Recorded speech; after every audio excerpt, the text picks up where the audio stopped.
Bonjour et bienvenue sur ma chaîne Cuisine de Fadila. Je vous retrouve aujourd'hui avec une nouvelle recette, une recette de pastrami maison. C'est long à réaliser mais le résultat en vaut vraiment la peine. Le pastrami est composé d'une viande qu'on laisse mariner dans du sel, qu'on laisse sécher par la suite et qu'on couvre d'un mélange d'épices et on laisse sécher avant de la déguster. Une viande savoureuse et moelleuse. Je tiens à remercier ma copine Chiki qui m'a traduit une recette que j'avais repérée sur YouTube, une recette qui était en turc. Je remercie également mon boucher pour ses conseils qui m'ont aidé à réaliser ce pastrami. Pour réaliser un pastrami maison, il vous faut 1,2 kg de viande. Ici, c'est le rang du gîte. Donc, selon le conseil de mon boucher, il fallait prendre le rang du gîte, 1,2 kg. Pour 1,2 kg, il faudra utiliser à peu près entre 700 à 800 grammes de sel et à peu près 50 grammes de sucre. Ici, du gros sel. Et pour la marinade qui est à utiliser beaucoup plus tard, il va nous falloir une tête d'ail, à peu près 10 gousses d'ail, une cuillère à café de sel, 2 cuillères à café de cumin, 2 cuillères à soupe de fenugrec, 2 cuillères à soupe de paprika, une cuillère à café de piment fort si vous aimez, 2 cuillères à soupe d'huile d'olive et un petit verre à thé d'eau et une demi-cuillère à café de poivre. Je commence par mélanger la moitié du sel, donc ici c'est du gros sel, à peu près 350 à 400 grammes avec 25 grammes de sucre. Je prends la viande que je vais piquer à l'aide d'un pic à brochette ou une fourchette. Je la pique bien pour qu'elle puisse absorber le sel. Je vais ensuite frotter la viande avec un peu de mélange de sel et de sucre. Je prends ensuite une boîte en plastique. Je vais saupoudrer une partie de mélange sel et sucre. Je place la viande et de nouveau je vais saupoudrer la viande avec le mélange sel et sucre. Je vais couvrir et je vais laisser au réfrigérateur pendant 48 heures. Après les 48 heures, on constate que la viande a relâché de l'eau, son volume a réduit également. Je vais la retirer de ce récipient que je vais nettoyer et sécher. Et je vais de nouveau remettre l'autre moitié du sel, 350 à 400 grammes, mélangé avec 25 grammes de sucre. Et de nouveau, je mets la viande, je la couvre et je place au réfrigérateur pour 48 heures. Et voilà ma viande de nouveau qui a bien réduit, qui est assez dure. Donc là, je vais la laver. Je passe la viande sous un filet d'eau. Je frotte bien tous les côtés pour enlever le sel. Une fois la viande lavée, je vais bien la sécher à l'aide du papier absorbant. Et une fois bien séchée, je vais la couvrir avec des compresses stérilisées. Je prends une plaque sur laquelle je place une grille. Sur la grille, je vais placer une plaque perforée.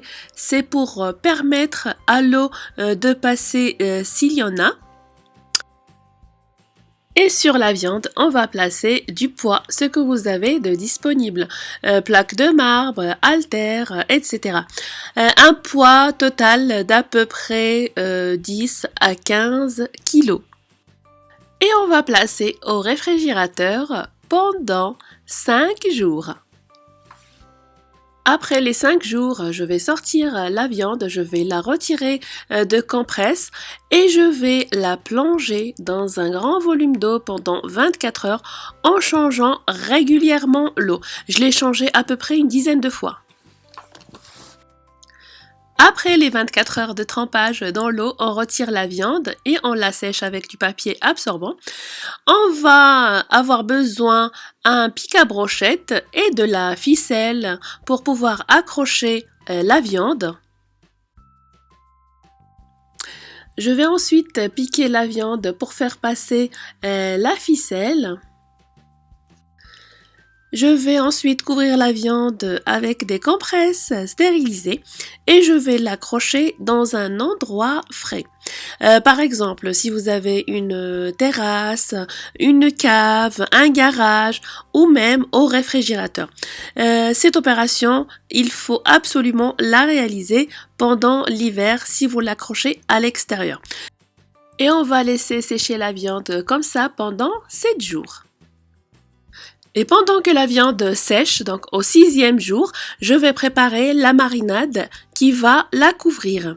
La marinade qui doit reposer 24 heures au réfrigérateur. Donc je vais mélanger les gousses d'ail, le cumin, le sel, le poivre, paprika, piment fort, fenugrec, huile d'olive. Je vais rajouter également de l'eau. Et je vais bien lisser le tout. Il faudra avoir une consistance pâteuse, pas trop liquide, ni trop épaisse. Une fois la marinade bien mixée, je vais la couvrir et la placer au réfrigérateur pour 24 heures. Voici ma viande au 7e jour de séchage. J'ai enlevé les compresses stérilisées. Et maintenant, je vais l'enrober de ma marinade qui a reposé la veille au réfrigérateur. Je vais étaler ensuite une couche de marinade sur toute la viande. Je ne mets pas de couche trop épaisse. J'étale bien pour qu'elle soit bien enrobée. Ensuite, pour lisser cette dernière sur la viande, je vais mouiller les mains et je lisse. Et je vais laisser de nouveau sécher la viande au même endroit pendant 10 jours. Et voilà ma viande. Après 10 jours de séchage, on constate que la couche de marinade a bien séché et a bien adhéré. Donc là, on va découper pour voir l'intérieur. Et voici le pastrami. Regardez-moi cette belle couleur.